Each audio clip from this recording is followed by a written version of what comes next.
Humura Burundi ni ikiganiro ciyemeje guhuza abarundi bahungiye hanze y'igihugu c'amavukiro hamwe n'abasigaye mu gihugu biciye mu makuru atohojwe neza yerekeye ibisata vyose by'ubuzima bw'igihugu. Ikiganiro Humura Burundi gica ku rubuga rwa RPA kuri www.rpa.bi. Humura Burundi. Kaze nshuti na bagenzi mu kiganiro Humura Burundi cyo kuri wa 10 ndamukiza umwaka wa 2019. Kiganiro kigizwe n'izi ngingo zikurikira: ubusuma bw'insinga z'umuyaga nkuba nizo gutuma tumanako amakuru ku kibuga c'indege ca Bujumbura bwabaye ku munsi w'Imana bwatumye ibikorwa bihungabana kuri ico kibuga c'indege, mbere abantu bane bakaba bamaze gufatwa ku mvo z'amatohoza. Agatongwa sangwa rakwiye kuva mu gacerere arimwo akavugira abanywanyi umugambwe SNL bariko barafatwa bongera bafungwa gasakisaki gihe mu kuruno w'Imana bagera mbere no kuwa mbere abagera kuri 15 bamaze gufatwa bagafungwa mu mazone ya Maramvya, komine Mutimbuzi hamwe no muri komine Kirundo. Turaza kubibabwira mu kiganiro amagara soko ry'ubuzima cuno munsi, tuza kubabwira ibijanye n'ingwara y'umusonga benshi bita pneumonia. Idonido yaya hamwe n'andi twateguriye ni mukanya kuri mikoro muri kumwe na Sandrine Nkurikiye, mugabwe ivyo muhari Fabrice ndi mu rukundo. Duhere amakuru yacu kubijanye n'umutekano. Abantu bagera kuri 4 harimo abasirikare n'abapolisi bacungera ikibuga c'indege ca Bujumbura barafunzwe kuva ku munsi wa kabiri. Imvo zatumye bafatwa n'amatohoza y'ubusuma bw'insinga z'umuyaga nkuba nizo gutuma tumanako amakuru zibwe kuva ku munsi w'Imana uheze. Abarongoye ikibuga c'indege ca Bujumbura naco bashimye kubivuga ko, ariko ngo abantu rero bafashwe ku mvo z'amatohoza, kandi ivyo vyatumye ngo ibikorwa byo kugibuga c'indege bihungabana nk'uko Bonfils Niyongere agira ngo bitubwire. Batatu muri bane bafashwe nabo mu nzego z'umutekano no kwivuna base, umwe nawe akaba ari umusivile. Bahagaritswe ku mvo z'amatohoza ku busuma bw'insinga zibwe ku kibuga c'indege ca Bujumbura, insinga zifasha mu kwatsa amatara kuri ico kibuga c'indege no guhanahana amakuru. Abakekwa gukora ubwo busuma ni bamwe mu basirikare n'abapolisi basanzwe bacungereye ikibuga c'indege hamwe n'abakozi b'ishirahamwe aeronautique risanzwe korera ngaho kibuga c'indege ca Bujumbura. Umusirikare wo muri brigade DCA atashimye ko imyidondoro yiwe imenyekana, amenyesha ko abahagaritswe harimo uwitwa Emmanuel, nawe umusirikare wo mu ikambi DCA bita passive iri ahitwa Igwantanamo mu ruzitiro rw'ikibuga c'indege ca Bujumbura, yumvise ko yo bari ku rutonde rw'abaziga guhagaritswa, yaciye yugurura igisasu ntezwa ntoke bita grenade aca ari yahura. Ayo makuru nyene akavuga ko bamwe mu bakekwa muri ubwo busuma bamaze guhunga. Ubwo busuma bw'insinga bukaba bwarahungabanije ibikorwa ku kibuga c'indege ca Bujumbura, kubera ko amakuru vyari bigoye kwahanahanwa hagati y'indege n'abari ku kibuga c'indege. Indege y'abanyarwanda Rwandair ikaba yaratevye mu kirere imbere yo kuruka ku kibuga c'indege ca Bujumbura ku munsi w'Imana, nk'uko amakuru ava ku kibuga c'indege ca Bujumbura abivuga. Uburebure bw'insinga zimaze kwibwa bwababa imetero 500. Twagerageje kurondera General de Brigade Emmanuel Habimana batazira muzinga arongoye aeronautique ku kibuga c'indege ca Bujumbura, ariko twamukenye. Urakoze Bonfils Niyongere ku makuru ajanye n'agati y'akazi na muntu. Abanywanyi 9 b'umugambwe SNL barahagaritswe n'igipolisi ku munsi wa mbere uheze muri zone Maramvya muri komine Mutimbuzi. Imiryango yabo ivuga ko gushika n'ubu batazi irengero ry'ababo. Abanywanyi bo mugambwe muri zone Maramvya bagafata ko aragatotezo n'agasakisaki biriko birabakorerwa ko, bakavuga yuko bariko bahogwa imvo za politike, kandi bakamyesha ko gushika ubu batazi iyo abo babo bafungiwe. Inkuru ya Emmanuel Niyungeko. Abo banywanyi 9 b'umugambwe SNL bahagaritswe n'igipolisi kuwa mbere uheze, baba muri zone Maramvya komine Mutimbuzi y'intara ya Bujumbura. Abo nabo ni Elia Batungwa nayo, Elia Ngomirakiza, Izayi Ciza, Jean Pierre Ciza, Sereus Nimbona, Aloysi Manirakiza, Etienne Nduwimana, Pascal Nshimirimana na Leopold Nduwayezu. Bamaze guhagarikwa bose basanzwe ku mihani wabo, baciye batwaga ubutarariye mu gashoki iyo zone nyene. Kuva uwo munsi akaba atanumwe azi ingene umutekano wabo wifashe. Uyu munyagihugu aravuga uko vyagenze. Babanje kuba bacisha mu gashoka zone Maramvya baca bakuraho ku mugoroba uwo munsi tariki 8 gushika ubu rero ntawuzi niyo bari mu biro bikuru by'iperereza byavuga ko ari babajanye ntabariyo imiryango yagiye kuraba yabuze tuzi rero iyo babajanye cyo dusaba nuko abanywanyi mu gamusinzi mu repugo kuko ntaco bazira kanatsinda ari n'umugambi wemewe imbere y'amategeko. Igitangaje kuko abanyagihugu bazone Maramvya babivuga buramatari w'intara ya Bujumbura ngo niho yarari twagerageje kurondera Nadine Gacuti arongoye intara ya Bujumbura cyo kimwe na Gatongwasa aramutswe umugambwe SNL ariko telefone zabo ntizarengana. Urakoze Emmanuel Saho mu ntara Bujumbura gusa kuko no mu ntara ya Kirundo hari abanywanyi 6 bo mugambwe wa Gatongwasa bo muri commune Ceru bahagaritswe bongera barafungwa ku munsi w'Imana. Itegeko ryo kubahagarika ngo ryatanzwe n'umukuru wa zone Ceru hamwe n'utwara mugambwe SNDD muri yo commune. Abanywanyi rero nabo nyene ngo bariko bazira ivyumviro vyabo vya politiki. Inkuru ya Nadeje Rakoze. Muri abo banywanyi 6 umugambwe SNL bo ku mutumba Ceru muri zone Cewe bahagaritswe n'imbonerakure bane bahagaritswe ku igenekerezo ry'indwi ndamukiza Ninzeyimana Ezekiel Macumi Laurent Muhizi Batazira Vladimir na Sezibera Gerard abandi babiri ari bo Ngendanzi Gratien na Savyumwami Janvier nabo bahagarikwa kuwa 8 ndamukiza ku munsi wa mbere bose bace bafungwa ku itegeko rya Ndandabahazi Vital umukuru wa zone Cewe hamwe na Niyonzima Jean Pierre atwara umugambwe SNDD muri komine Kirundo bivugwa n'uyu munyagihugu.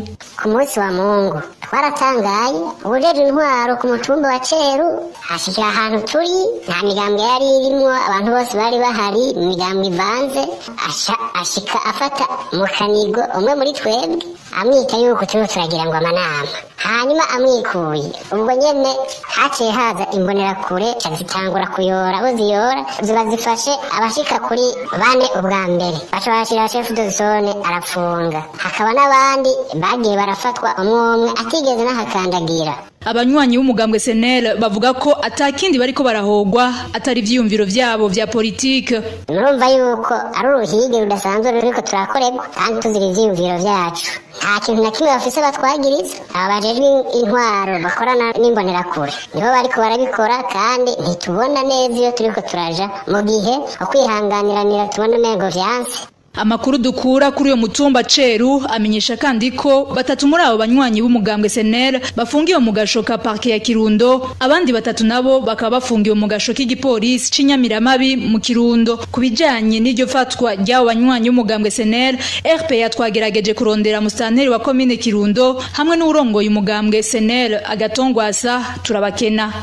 Urakoze Nadeje umukuru w'umugambwe SNL rero Agatongwasa ngo arakwiye kuva mu gacirere arimwo akavugira abanywanyi biwe bariko barahigwa buhongo n'umugambwe uri ku butegetsi CNDD bishikizwa na Anchar niko yagize arongo ishiramwe riranira gati y'akazi na muntu ligiteka kubwiwe ngo birababaje kubona ukwihanganiranira kw'imigambwe bitera vyunyuka kubera umugambwe uri ku butegetsi ugumuhohotera abanywanyi b'iyindi migambwe na cane umugambwe SNL wa Agatongwasa. Anchar niko yagize muri giteka twiko turabiko biraba mu gihugu aho abanywanyi n'imigambwe ari kumwe n'ubutegetsi bitwa bahagarikwa bagakubokwa biriko ko buhongo n'ugwaruka rw'imbonerakure ishizwe na leta hari birateye akoba biranababajeho muri biteka twari twiteze ko agiye kubigihinduka aho bemereye umugambwe mushasha wa Gatongwasa ariko tukabona ko atahinduka ahubwo bitera byiyongeranye bitego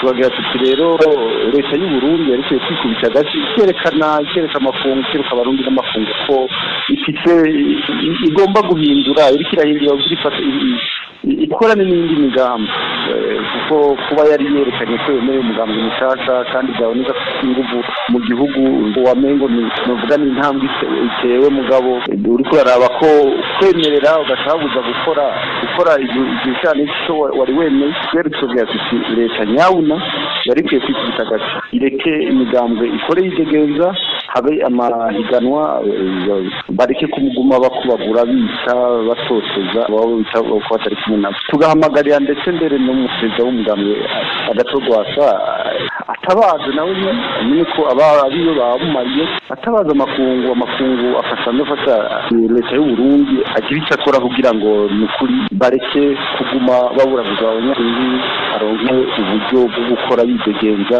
ndetse mbere cyagatorwasa n'indi migambwe yose MSD za Isona za Fode bose bakore yidegenza hanyuma turabe ko hotuze mu gihugu abanywanyi ba gatorwasa nabo nyine babandanye bihagarara. Anshar niko yagize arongoye ligiteka mujanye n'ubutungane umukuru w'igihugu c'u Burundi Petero Nkurunziza yunguruje urubanza rumuhuza n'umushingwa manza Bernard Menge umwanditsi David Gakunzi na televiziyo y'abafaransa France 3 umushingwa manza Bernard Menge abona ko ari urundi rugamba rutoroshe rutanguye ariko akavuga ko we nabo bari kumwe bagiye kugwitegurira. Ce que je peux dire, c'est que dans ce dossier, les premiers juges ont adopté une petite... Ico ntushobora kuvuga muri iyo dossier nuko abacamanza b'ubwa mbere bashoboye kwerekana ko mu byo twashikirije atantumbero yo gutyoza Nkurunziza twari dufise. Dont se plaint monsieur Nkurunziza ont été tenus. Et concernant le fait que M. Nkurunziza n'était pas visé par un certain nombre de propos dont il s'était plaint. Moyennant ces précisions, je sais que un appel, c'est un nouveau. Ndazi ko mwiyungururizo ari urundi rugamba sinibaza ko abo tuburana bazotugirira impuhwe bazokora uko bashoboye kose kugira badutsinde aho igikorwa cacu no gukora kugira twumvishe ukuri abacamanza bo mwiyungururizo mvuze ko niteguye bikwiye kandi n'ukuri ndavyiteguriye bikwiye. Et de convaincre les juges en appel. J'ai dit que j'étais plus déterminé que jamais, et c'est la vérité. Je suis plus déterminé que jamais. Bernard Menge arashimira kandi abarundi badasiba kwerekana ko bashigikiye ko ubutungane mu Burundi bwosubira gutsimbatara. Je voudrais profiter de cette interview pour remercier les centaines, voire les milliers de Burundais. Nagomba mbonereho akaryo ko gushimira ibihumbi n'ibihumbagiza vy'abarundi batahengeshanije kundemesha no kunshigikira. Ivyo vyanyeretse ko naho iyo dossier yari yerekeye twebwe ivyo twashikirije vyose vyafashije abarundi batari bake bahohotewe kandi banyotewe ubutungane. No bamenyesha ko tubashimiye cyane kandi ko tubafise ku mutima. Tuzobandanya urugamba twiyemeje gushika inaho ifashe ijambo na cyane cyane kubijanye n'ivyaha vy'agahomera bunwa na ndengera butungane vyakozwe mu Burundi. Le plus important, celui concernant les crimes contre l'humanité qui ont été commis au Burundi. Bernard Menge yasubiyemo mu Kirundi na Josiane Muzaneza kubijanye n'umutekano umuntu umwe yarakomeretsa 10 swibugita mu gitero c'abagizi banabi ku mutumba wa Nyamiyaga muri zone Makamba intara ya Rusaka muri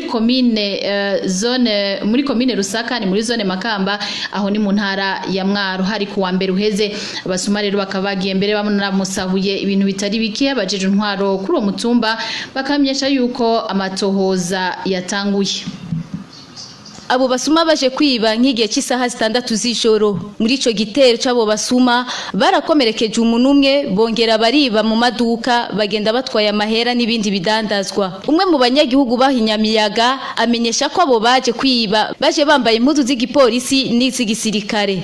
Abasuma saa 6 z'ijoro barasahura ku mabotike baraboha abantu umwe nyine botike baramucumita ubu yivuza ataha mugabo baramucumise gose bamucumita imbugita mu rubavu bibaza ko yapfuye hanyuma baca baragenda. Abazamu batubwiye yuko bari bambaye impuzu z'igipolisi n'iz'igisoda. Ikindi bamenyesha nuko bahejeje kwiba mu maduka 3 atawamenye iyo bakamanganiye narirya basize babosha abazamu.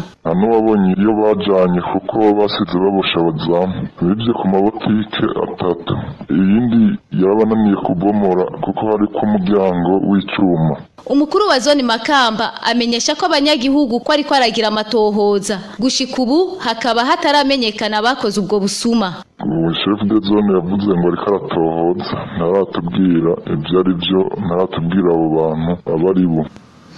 Urakoze Rachel Kagisiye mukanya turabandanya n'amakuru ajanye n'imibano. Humura Burundi. Ikiganiro ni humura Burundi mugikurikira muciye kuri West Kaburungu RPA Kaburungu BI canke ku buhinga ngurukana bumenyi butandukanye yaba Twitter, Facebook, YouTube na SoundCloud RPA isanzwe ikoresha. Abanyagihugu bo mu gisagara ca Bujumbura zone ya Kamenge baratewa amakenga n'ibifungurwa hamwe n'ivyambagwa bariko baratozwa n'abasore b'imbonera kure bivugwa ko ari ivyo gufungurira abanyagihugu biugarijwe na Kigoyi mu ntara ya Kirundo. ariko bamwe mu banyagihugu ngaho muri zone ya Kamenge bavuga yuko ivyo byose vyoba nyabuna bitogwa kugira ngo bifashe ugwaruka rw'imbonera kure rurarukizura muri iyo zone yabo. Mahiyanjira koze no yateguriye inkuru. Abanyagihugu bo muri zone Kamenge bavuga ko kenshi abaza gutoza ivyo bifungurwa baza iyo bariko barakora ibikorwa rusangi nkuko isoko ryacu aho mu Kamenge rimenyesha imisore y'imbonera kure niyiza gusaba izo mfungurwa. Baha mu masite turatanga ibiharage cyenda maze kubitanga hanje ngo nidutanga intererano y'ibiharage mu byo gufasha abagowe byo kurya babitoza baza nk'abaje gukora ibikorwa rusangi hanyuma bagaca bababwira ngo uwo bafise ikiro cy'ibiharage canke inusu y'umuceri nk'intusi y'ibigori ngo nabizane abantu ngo bishwe n'inzara ngo batagira ibyo bafungura bazoheza babishire babifungure. Abo banyagihugu bavuga ko ivyo amatwi abasumira nuko ivyo byo kurya bitozwa byo bari byo kugaburira ugwaruka rw'imbonera kure rusanzwe rukora ibikorwa byo gukizura. Muga twebwe amatwi adusumira rero ibintu twumvino ngo nibyo kurya biza kugaburirwa imbonera kure zicunga umutekano ziri kuri ayo maronko ko tudaheza ngo tugire igabo ryo kwanka kubitanga turabitanga kugira ducungura agatwe. Abanyagihugu baganiriye na RPA bavuga ko bafise amakenga yuko kuntu abo basore b'imbonera kure baza basaba imfungurwa zitwa ko ari zo gufashisha banaho nikora mu gihe ubutegetsi bw'Ibujumbura bwemeza ko atanza riri mu gihugu.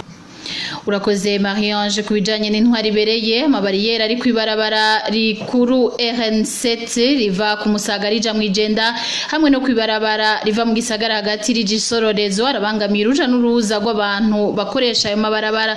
Abanyagihugu bakabidogera igipolisi kubakizibira ayo mabarabara igihe kiriko kirasaka imiduga.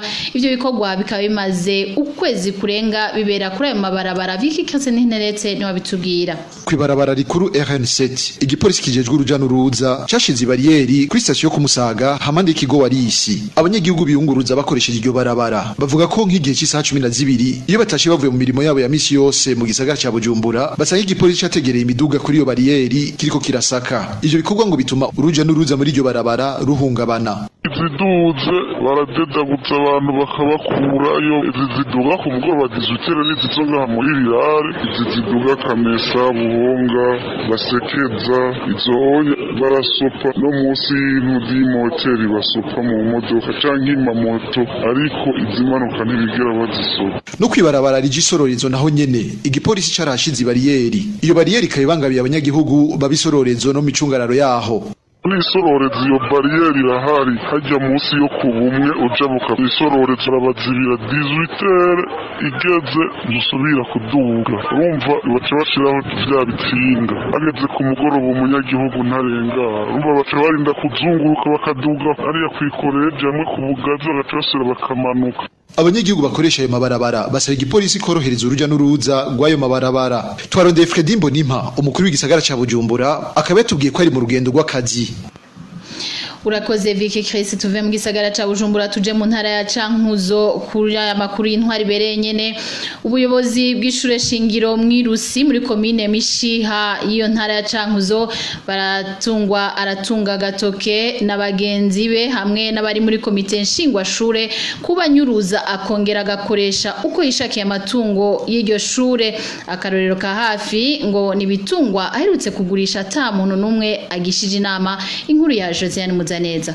Kuva muri ntwara n'ibihumbi 2019 haravuga icuka kibi hagati y'ubuyobozi bw'ishure shingiro rya Mwiruzi hamwe na komite shingwa ntwaro.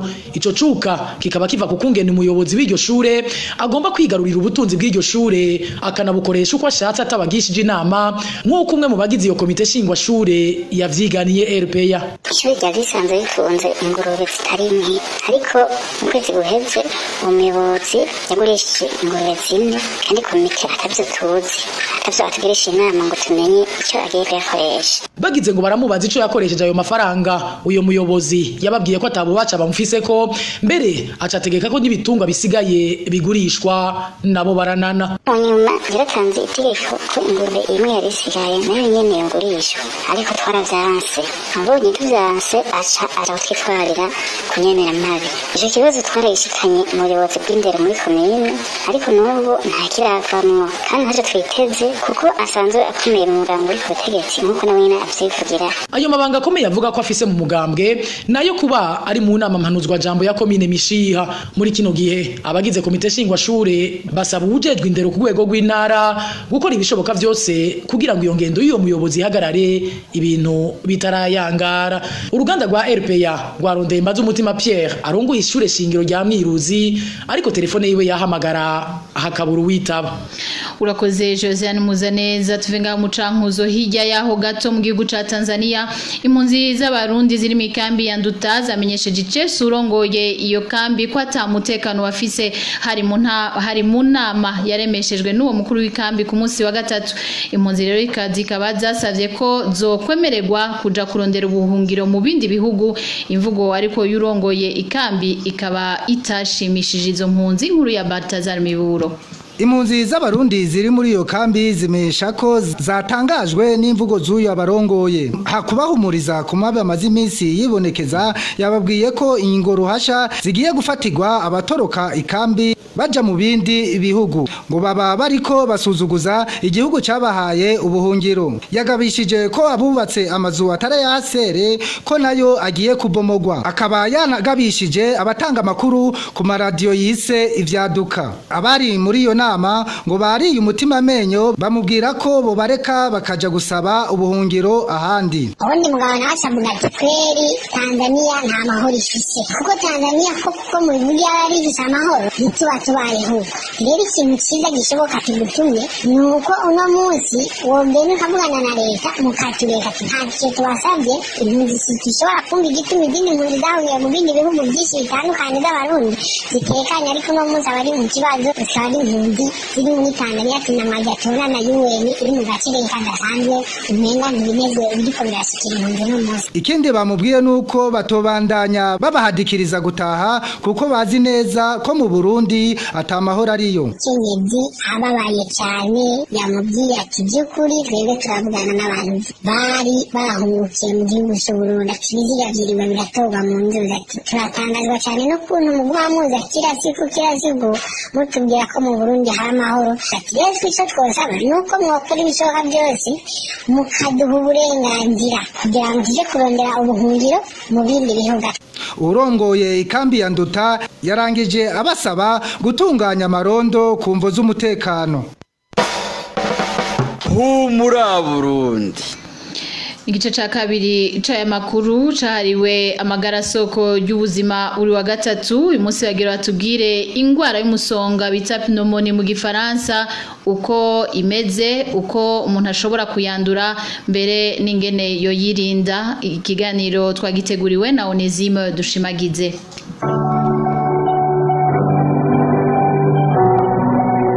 Amagara soko y'ubuzima.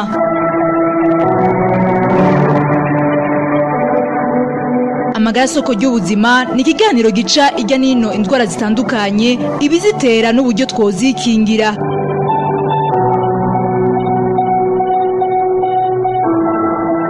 Ikiganiro amagara soko y'ubuzima gica ku iradiyo ijwi ry'abanyagihugu RPA ku munsi wa gatatu. Turabaramukije bakunzi ba kino kiganiro kandi tubaha ikaze. Indwara y'umusonga ariyo pneumonie iri mu ndwara zihitana ubuzima bw'abana benshi ku isi, cyane cyane abari munsi y'imyaka 5. Ibiharuro bitangwa n'ishyirahamwe mpuzamakungu ryita amagara y'abantu OMS vyerekana ko ku isi abana bangana n'ibihumbi 48 n'amajana bahitanwa n'iyo ndwara buri mwaka. Mu Burundi honyene indwara y'umusonga yica abana bangana n'ibihumbi 16 ku mwaka. Mu gukinga kibandanya kwiha inkumbi, leta y'u Burundi yarazanye urucanco rwatanguye gukoreshwa kuva mu mwaka wa 2011 bukaba bwari bubaye igihugu kigira 14 muri Afrika gikoresheje urwo rucanco bubifashijwemo n'ishirahamwe Alliance du Vaccin Gavi mu mfunyapfunya. Muri kino kiganiro turaje kubona ibitera iyo ndwara y'umusonga, impamvu ikari abana bato n'abantu bageze mu za bukuru bene icokogwa kugira ngo tuyirinde. Umutumire ni muganga Elina Hayo, Jende Onesime Dushimagize.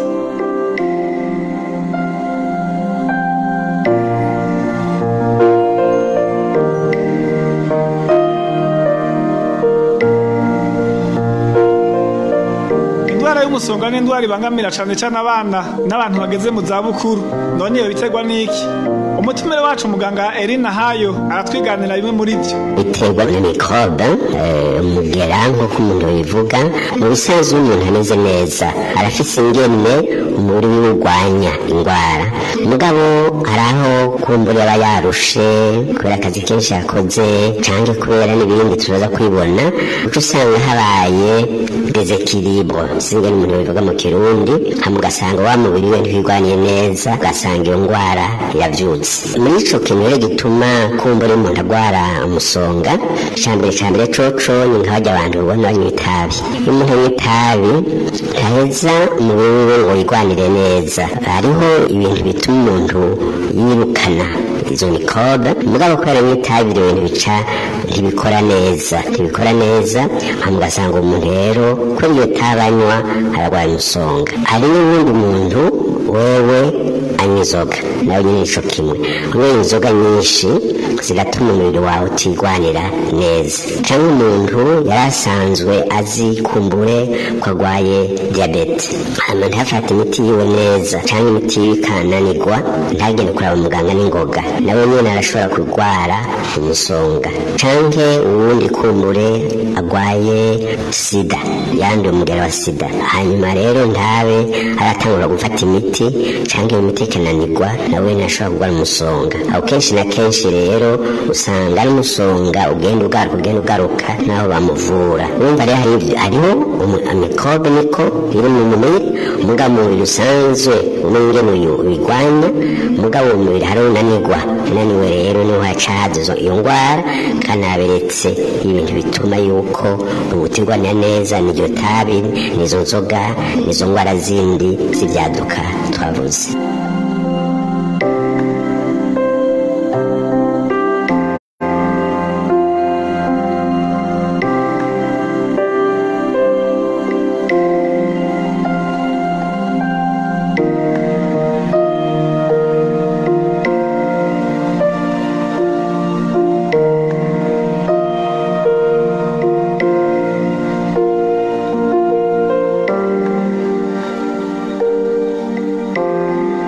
Ibimenyetso by'indwara y'umusonga nk'uko muganga Erina Hayo bivuga, hari kubabara mu gikiriza, inkorora no kugira umuriro mu mubiri urenze uko bisanzwe. Avuga kandi ko ivyo bimenyetso biza giturumbuka. Umuntu bisanzwe ameze neza ariko aritemberera canke yararyamye, amakaza yumva rero atanguye kwabara mu rubavu, afise agakorora, hanyuma agaca ajugumira yikozeko canke amukozeko akumva arashushe. Urumva rero ni ububabare n'umurikiriza, n'agakorora, no kujugumira. Hanyuma rero wakoroye yaheze iminsi ariko arakora agacira igikororwa gisa n'umuhondo canke gisa n'amashira canke igikorwa c'amaraso. Ivyo rero nivyo bimenyetso vyerekana yuko kumbure yagwaye umusonga. Aca agenda kwa muganga akamupima, afise ivyo akoresha, kumbura agasaba n'iradiyo yamurikiriza, agaca abona yuko wa muntu nivyo afise ingwara y'umusonga, ijya mu gifaransa bavuga ngo ni pneumonie. Urumva rero itangura bukwi na bukwi, umuntu yarameze neza, mugabo bukwi na bukwi agaca agwara, agaca azana bijya bimenyetso ndababwiye. Hanyuma byiza ni uko yoca agenda kwa muganga kugira ayitoye ndwara, hanyuma akitangura kumuvura.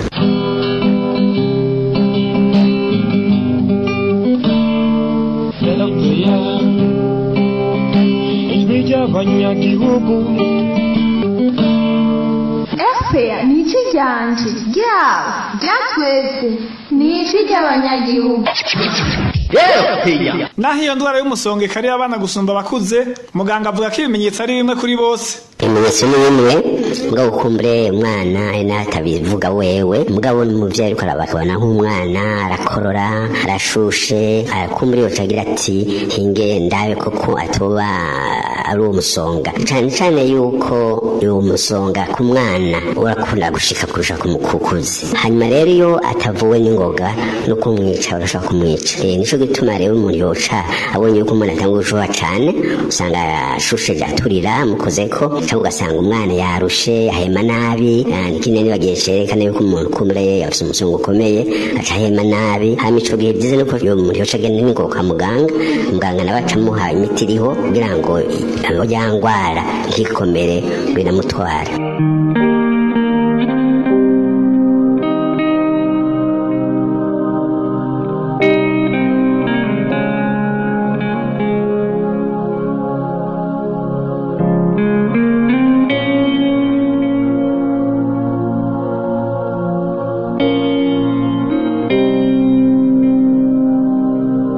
Ibituma abana bato abantu bageze mu zabukuru n'abagendana indwara zidakira aribo bakarigwa cyane n'indwara y'umusonga. Muganga Erina Haya avuga ko bituma nuko umubiri wabo utabufise abasoda bakwiye bo kuwugwanira.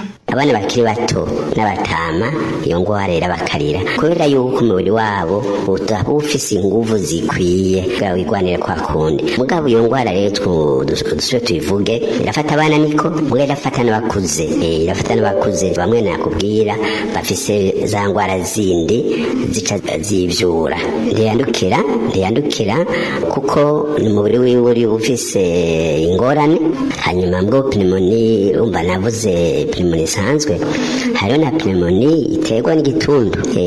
Hari umuntu wagira ntuze gwari ingwara y'igituntu yagenda buke mbwo mu munsi umwe kazabona atanguye kujugumira atanguye gushuha hanyuma agiye kwa muganga akamubaza neza agasanga nivyo ni pneumonia ubwo ni pneumonia yatewe n'umugera w'igituntu. Ico gihe rero iyo ngwara iba yandukira.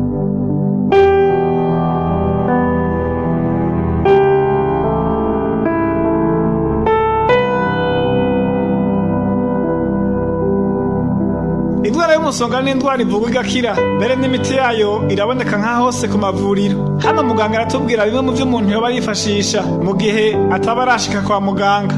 Nivyo hari abantu kumbura bakure y'ibitaro canke ya centre de santé ntibashobore guca bashika kwa muganga n'ingoga. Ikindi kibazo abantu usanga ari bushuhe nk'iyo umuntu ashusha ajya kenshi na kenshi ibintu bifasha ni ugufata tuve nka essuie serviette canke n'impuzu isanzwe ukayitotesha hama ugacucira ku mubiri ukawomeka umubiri wose hano ukabwira kenshi. Ico ni ca mbere. Ica kabiri naco ni ukunywa amazi menshi kuko bituma nuko naho wa mucanwa uza tangaruka mbi nyinshi uza kuzana. Hanyuma hamwe mucanwa ari umwana cyane iza ni uko ngoca afata umuti ugabanura umucanwa kuko umucanwa umuduze cyane urasura kumuzana ingaruka mbi bajya bacagira amakonvention n'ibindi. Mugabo bogerageza hagenda kuko hamwe iyo ngwara itavuwe hakiri kare irashobora kugazana ingaruka mbi ugasanga umuntu aragwaye kurusha kandi ari ingwara ifise umuti muri centre de santé iyo miti barayifise mu bitaro umuti barawufise hama nawo mugwaca wugura akawufata uko yamusiguriye muganga hama usanga mu minsi mikenyi imisi 2 imisi 3 wa mucanwa utanguye guhera hanyuma mugabo imiti baguma yifata kuvuga hari nk'imisi 10 ariko usanga yakize irakira. Mugabo nakubwiye yuko hari ingwara zindi zituma ishobora kuvyuka. Iyo ngwara rero yindi ituma pneumonia ivyuka umuntu atayivuye neza ngo ikire irashobora kugaruka. Tuvuge wa muntu anywa itabi hama adaciye ariheba pneumonia irashobora kugaruka. Tuvuge wa muntu anywa inzoga hama adaciye aziheba ashaka zigabanura cane pneumonia irashobora kugaruka. Tuvuge wa muntu afise diabete adaciye agenda kwa muganga akamubwira ati nagize pneumonia bagaca rero baraba yuko ya diabete yiwe ivuwe neza ico gihe wa musonga ashobora kugaruka. Tuvuge ari umuntu kumbura atarazi ko agwaye yandi umugera wa sida ico gihe agiye kwa muganga umuganga aca arondera igituma agaca abona ati ni kwera umugera wa sida agaca baje inama agafata imiti yo gufufahaza ya sida. Mugo nk'uyo muntu ataremeye gufata umuti kuko umuganga amusiguriye pneumonia ashobora kugaruka. Urumva rero biva ku kintu kiteye carico. Mugabo iyo ico kintu cayiteye kitakiriho iyo ngwara ntigaruka. Eka muguhanura ntugora cyane urigora ukabigorera ukongera ukabagororokera ukabikesha mu biganiro bakakumva bose. Nakaruha hagatiwe n'ibihangange ntawo kwihanga bimwe byakaruhariwe mu gucunguza umwanya umwete kuko atari banije imbere. Uri radio shahuri radio. Dusozera kino kiganiro muganga asaba abantu kudafata minenego indwara y'umusonga kuko itavuwe neza igira ingaruka mbi. irashobora kwica cyangwa ikamugaza.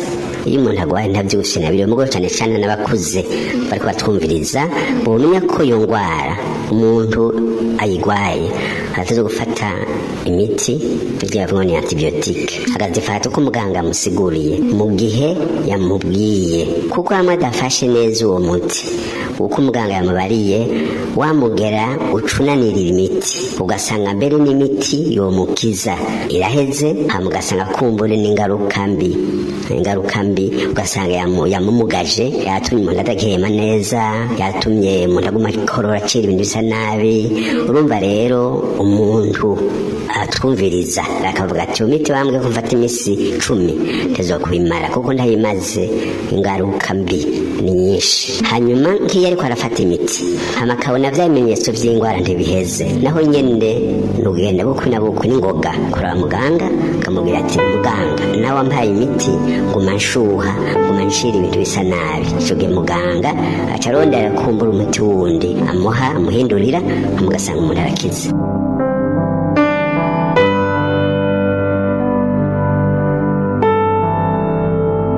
Ni kuri izo mpanuro za muganga dusozera ko ikiganiro amagara soko y'ubuzima cuno musi. Ndabakengurukiye mwese mwateze yompi, ngashimira kandi umutumire muganga Elina Hayo. Onezime dushimagize mwari kumwe nakibateguriye. Ndabasezeye ndabifuriza kororanirwa.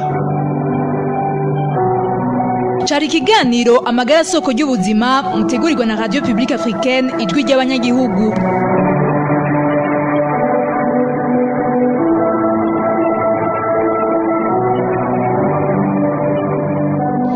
Murakoze Onezime, murakoze mwese mwaduteze yompi, barakoze kandi n'abagenzanje bandi bamfashije kubatorokaniza amakuru tubashikirije uyu munsi. Arakoze na Fabrice Nde mu rukundo yari muhinga bw'ivyuma, kuri meko mwari kumwe na Sandrine Nkurikiye, mugira amahoro iwanyu naho gutaha. muri Burundi ni ikiganiro gihuza abarundi bahunze igihugu c'amavukiro n'abasigaye hagati mu gihugu biciye mu kubashikiriza amakuru atosoye.